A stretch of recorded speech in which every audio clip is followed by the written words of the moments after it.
il voulait rester discret. En septembre dernier, Michel Drucker a subi une opération importante puisqu'il s'agissait d'un triple pontage coronarien. Peu de temps après, il repassait une nouvelle fois sur la table d'opération car sa cicatrice s'était infectée.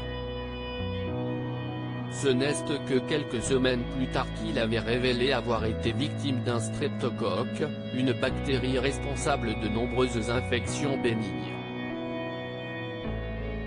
Dans les colonnes de Paris Match ce mardi 20 avril, il a fait quelques confidences et a dévoilé le pseudonyme qu'il a utilisé à son entrée à l'hôpital. La Saint-Fiacre, CIST le 30 août, jour de mon admission. Diocar, CIST l'inverse de cardio, dit-il d'abord avant de préciser, à Pompidou, je suis donc là en tant que fiacre, mais personne n'est dupe. La raison pour laquelle l'animateur a opté pour un faux nom, CIST car il avait peur d'un indique payé, d'un cliché volé. Je ne voulais pas qu'on me voie si diminué ou que l'on croie que j'allais mourir du Covid. Une seule photo, j'étais condamné, a-t-il ajouté. Sachant que cette hospitalisation a beaucoup fait parler, Michel Drucker a avoué, j'imagine qu'on travaille déjà sur ma nécrologie. Je pense à des choses macabres. On m'a déjà demandé ce que j'aimerais qu'on écrive à ma mort, j'ai aimé les gens, ils me l'ont bien rendu, a-t-il conclu. Dans les colonnes de Paris Match, Michel Drucker a confié avoir pu compter sur le soutien de ses amis. Dans l'épreuve, j'ai pu mesurer l'affection qu'on me porte, dit-il d'abord avant d'ajouter, il y a eu celle du public, et d'autres, très fortes. Jean-Claude Killy, que je connais depuis 1968, m'a téléphoné 2 fois par semaine pour me soutenir. Julio Iglesias voulait m'envoyer son avion pour que je vienne en rééducation à Miami.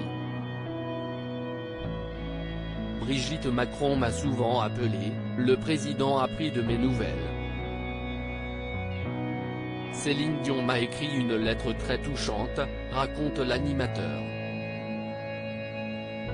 Il a également mentionné ses proches, mon frère, Jacques Drucker, professeur de médecine à la retraite, spécialiste des virus, a suivi mon dossier heure par heure auprès de ses confrères.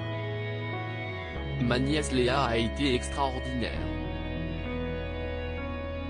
Une étape difficile pour lui qui, la veille de son opération, a fondu en larmes.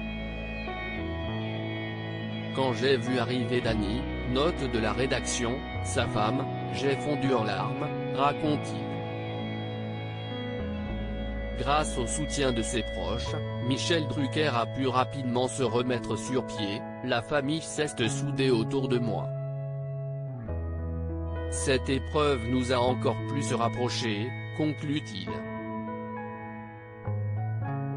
Michel Drucker, j'étais redevenu un enfant pour Michel Drucker, l'étape la plus dure dans cette hospitalisation n'a pas été la douleur, mais le fait d'être redevenu un enfant, un pantin sans force qu'on met à nu, qu'on lave, qu'on fait uriner ou qu'on emmène s'asseoir aux toilettes à petits pas, confie l'animateur avant de préciser, j'ai ressenti une gêne insurmontable au début, une humiliation traumatisante.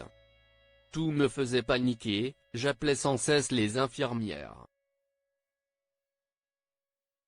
J'avais peur qu'elles me détestent, qu'elles me trouvent chiant, chochotte, gonflant. Entouré de soignants, médecins et cardiologues qui sont parmi les meilleurs du monde, comme il l'affirme mais aussi de son entourage, Michel Drucker a pu se remettre sur pied et faire son grand retour dans son canapé rouge le 28 février dernier.